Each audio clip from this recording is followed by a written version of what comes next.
Hirap ka bang lapitan si Lord? We all go through times kung saan overwhelmed tayo sa mga problema at para bang kahit anong gawin natin, ayaw tayong tantanan ng mga ito. God is a great source of comfort and hope. Pero paano kung pakiramdam mo hindi mo kayang lapitan si Lord? Ikaw ba ito?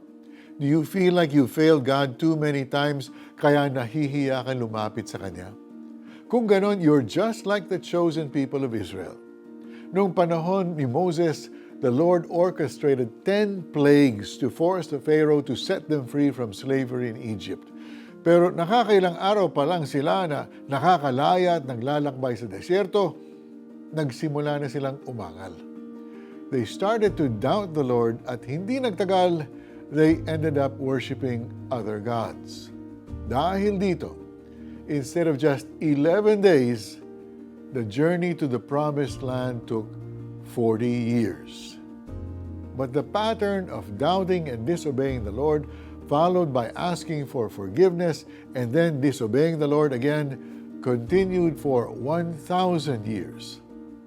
Noong mga araw ni Nehemiah, binalikan ng Israelites ang panahon kung kailan natrap sa desierto ang kanilang mga ninuno. They acknowledged na ginawa ito ng Panginoon para disiplinahin sila. But even then, hindi niya ipinagkait ang kanyang guidance and protection in the form of the pillar of cloud during the day and the pillar of fire sa gabi. At sa 40 years ng Israelites sa disyerto, the Lord always sustained them with food and water. Paulit-ulit na nagkasala mga Israelita and yet, paulit-ulit silang pinatawad at kinalingan ng Panginoon. Kaya kapatid, huwag kang mahiya o matakot na lumapit sa Diyos. There is never a bad time to call on Him. Let's pray.